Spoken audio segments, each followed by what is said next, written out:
bilangan prima merupakan operasi matematika yang mengikut sertakan pembagian suatu bilangan bulat dengan bilangan prima tertentu.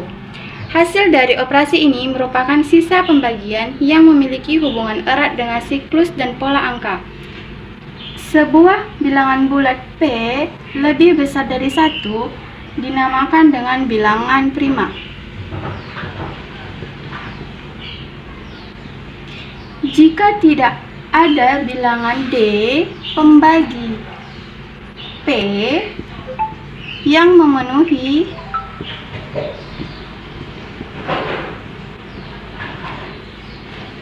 D lebih besar dari 1 kecil dari P.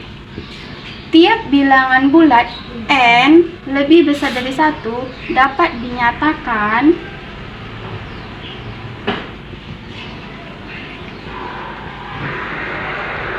sebagai hasil kali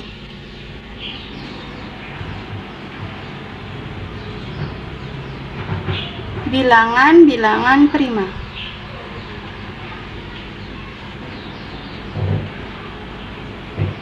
Dengan menggunakan rumus A mod N sama dengan B dikali N ditambah C mod N sama dengan C mod N, yang dimana B adalah bilangan bulat. Nah, contohnya yaitu berapa sisa 99 dibagi 13?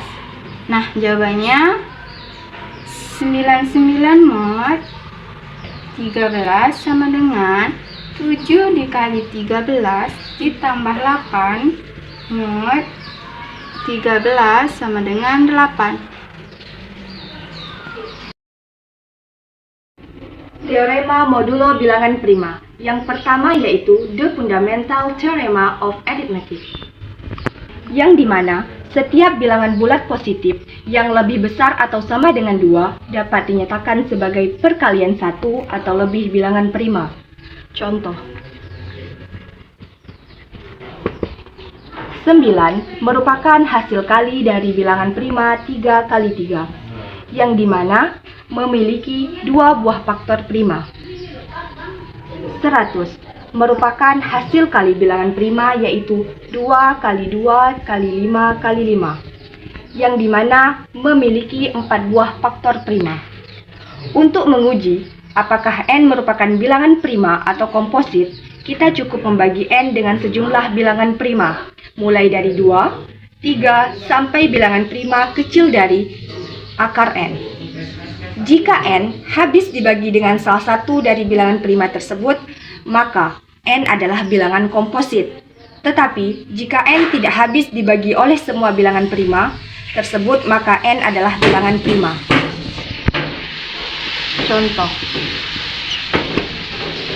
tunjukkan apakah 199 merupakan bilangan prima.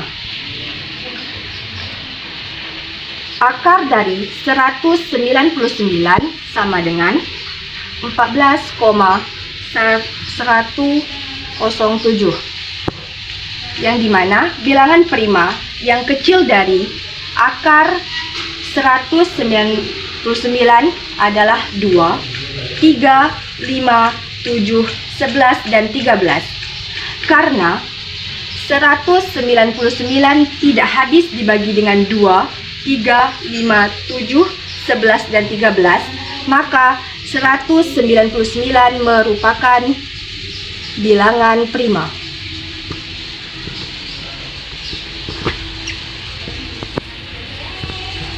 Yang kedua yaitu teorema Fermat.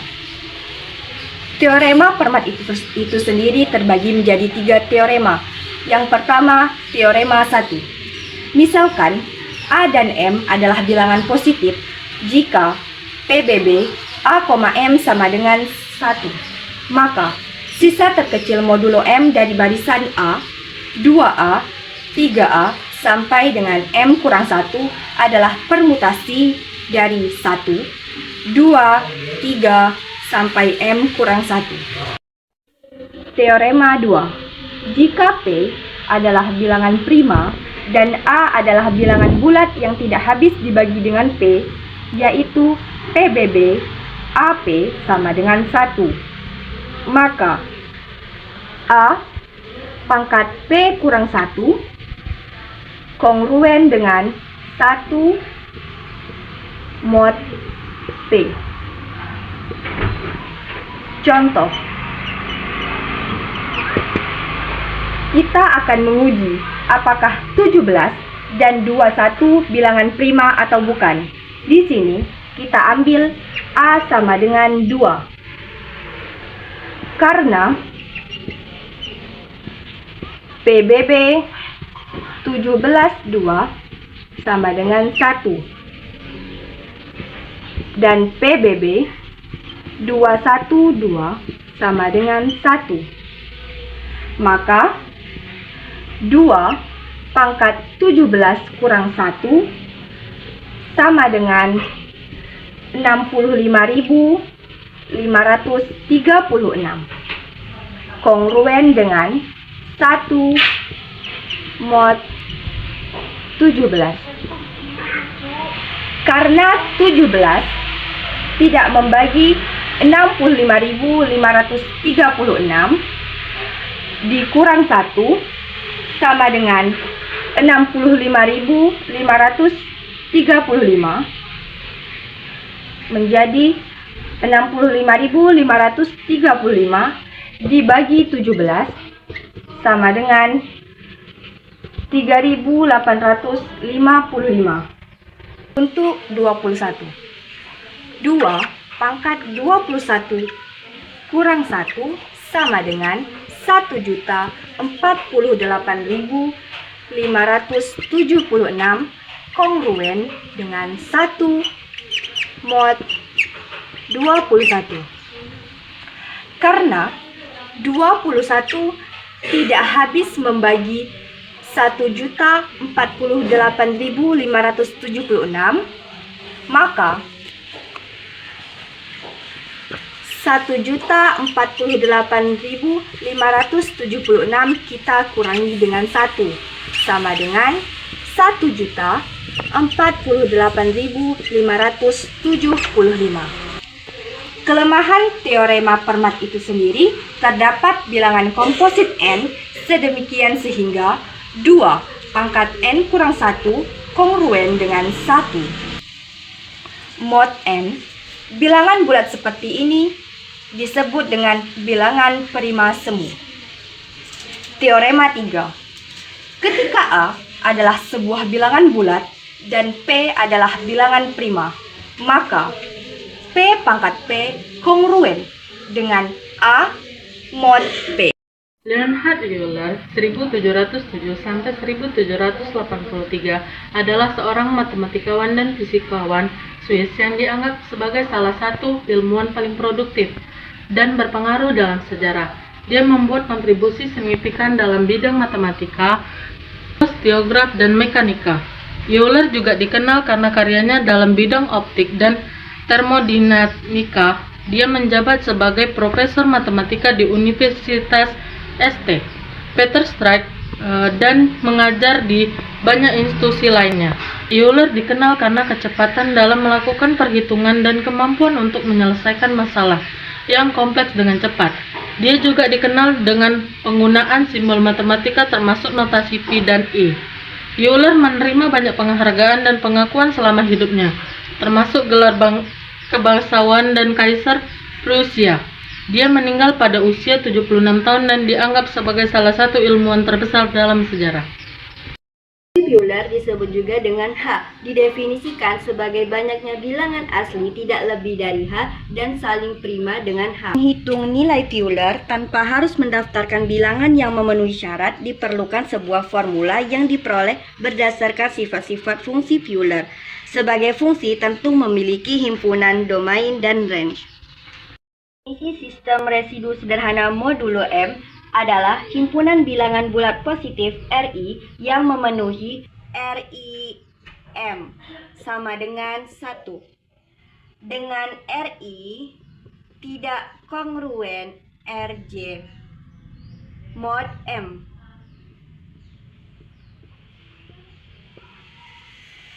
untuk I tidak sama dengan J. Teorema fungsi Euler, Euler M dengan M lebih dari sama dengan 1 dan M adalah bilangan bulat. Banyaknya elemen dari himpunan residu sederhana modulo M. Contohnya, Euler 1 sama dengan 1. Contoh, sistem residu lengkap modulo 9 adalah 1, 2, 3, 4, 5, 6, 7, 8, 9, di mana 1, 2, 4, 5, 7, dan 8 masing-masing saling prima dengan 9. Maka 1, 2, 4, 5, 7, 8 adalah sistem residu sederhana modulo 9. Banyaknya elemen dari sistem residu sederhana modulo 9 adalah 6. 1, 2, 3, 4, 5, 6. N sama dengan 6. Banyaknya elemen dari sistem residu sederhana modulo M lebih dari sama dengan 1 disebut fungsi Euler. Fungsi Euler. Teorema 1. Jika P adalah bilangan prima dan K adalah bilangan bulat, maka P pangkat K sama dengan P pangkat K dikurang 1 dikali dengan P dikurang 1. Contoh, tentukan fungsi Pi dari 64. Maka Pi 2 pangkat 6 sama dengan 2 pangkat 6 dikurang 1 dikali dengan 2 dikurang dengan 1 sama dengan 2 pangkat 5 dikali dengan 1. 2 pangkat 5 sama dengan 32. Maka inilah nilai Pi dari 64. Teorema 2. Jika R1 pangkat A1, R2 pangkat A2 hingga RK pangkat AK adalah faktorisasi prima dari bilangan asli H, maka Pi H bisa dinyatakan dalam satu bentuk berikut. Yang pertama, R1 pangkat A1, R2 pangkat A2 dikurang 1 hingga RK pangkat AK dikurang 1 dikali R1 dikurang 1 dikali dengan R2 dikurang 1 kemudian hingga kali RK dikurang 1. Yang kedua, H dikali dengan 1 dikurang 1 per R1 dikali dengan 1 dikurang dengan 1 per R2 kemudian hingga dikali dengan 1 dikurang 1 per RK. Yang ketiga, H Pi R pembagi H dikali dengan R kurang 1 per R. Contoh, tentukan nilai Pi 180. Maka penyelesaiannya Pi 180 ini sama dengan Pi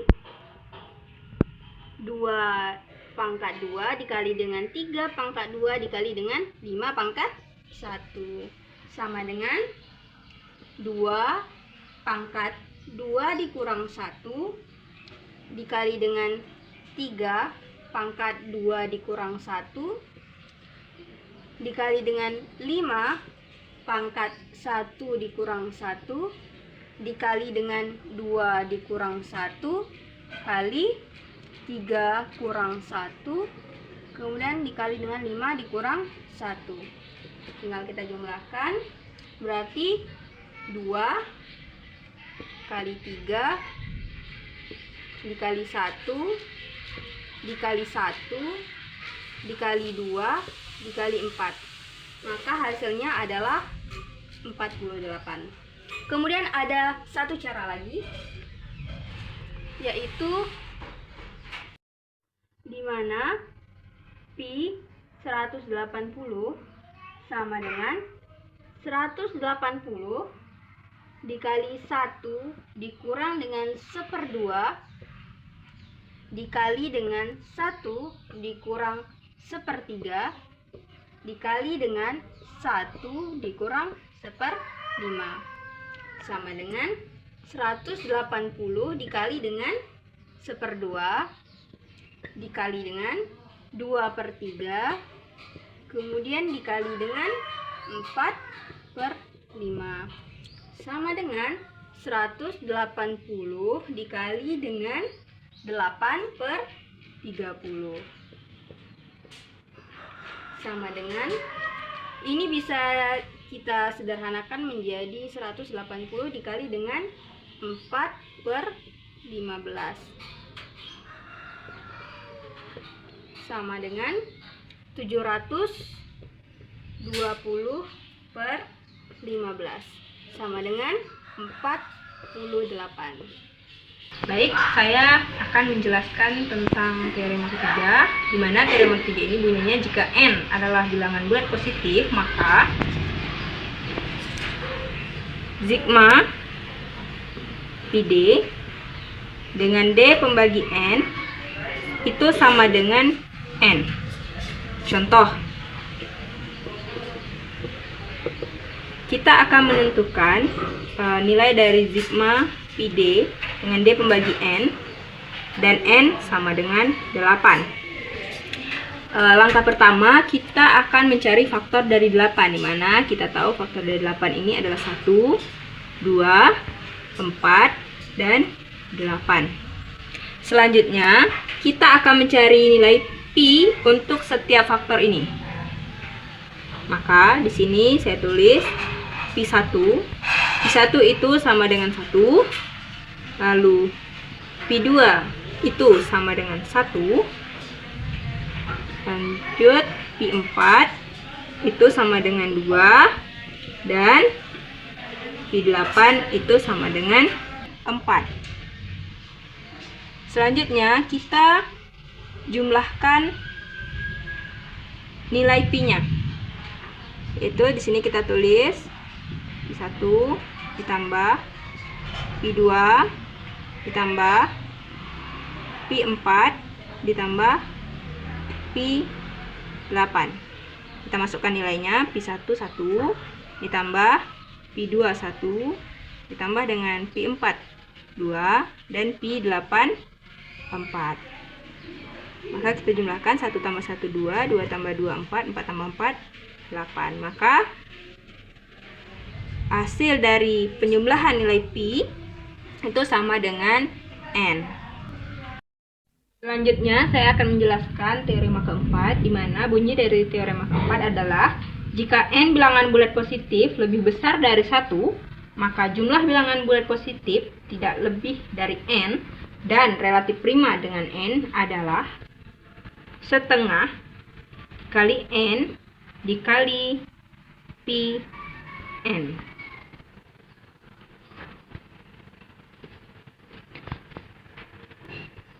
Di sini saya akan memberi contoh, itu n sama dengan 6.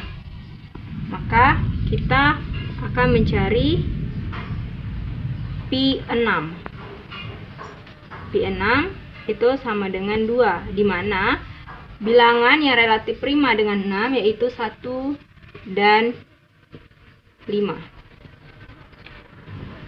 Selanjutnya, bilangan yang relatif prima dengan 6 kita jumlahkan, sehingga 1 ditambah dengan 5 itu sama dengan, kita akan menyesuaikan dengan bunyi teorema ini, setengah. Kita lihat n-nya di sini 6. Lalu kita ketahui di sini nilai dari Pn, atau n di sini kan 6, maka Pi6 itu 2. Maka di sini 6 setengah dikali 6 3 kali 2 6. Maka teorema ini terbukti. Saya akan membahas teorema 5. Jika n lebih besar dari 3, maka Vn adalah bilangan bulat genap. Kita lanjut ke contoh soal. Soalnya diketahui jika n sama dengan 16, maka Vn adalah n sama dengan 16. Dicari adalah nilai Vn sama dengan n-nya adalah 16, kita ubah menjadi 2 pangkat 4. 2 pangkat 4 hasilnya 16. Setelah itu Vn-nya kita ubah jadi 2 pangkat 4. 2 pangkat 4 kita kurang sama 1. Setelah itu kita kali 2 kurang 1. Kita hitung hasilnya. Ini tetap ya. 2 pangkat 4 n-nya baru sama dengan 2. Ini kita turunkan ke bawah menjadi 2 pangkat 4 kurang 1. Setelah itu V-nya masih tetap sama, 2 pangkat 4. Ini hasilnya akan menjadi 2 pangkat 3. Sehingga kita peroleh hasilnya 8. Sehingga diperoleh Vn adalah bilangan genap n lebih besar sama dengan 3. Kita lanjut ke teorema 6. Jika m suatu bilangan bulat positif dan am sama dengan 1, maka a Vm sama dengan 1. Ini teoremanya. Kita lanjut ke contoh soal.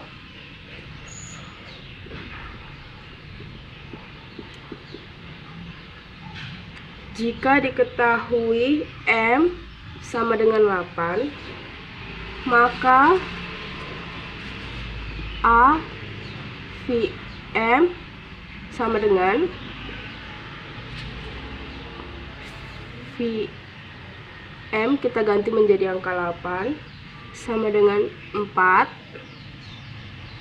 3 Vm kita ganti di sini menjadi angka 8 sama dengan 3 pangkat 4. 4-nya dapat dari sini. Sama dengan hasilnya 81. 81 hasilnya 1 atau mod M, karena 3,8 sama dengan 1. Ini hasilnya sama dengan teoremanya. Audio Jungle.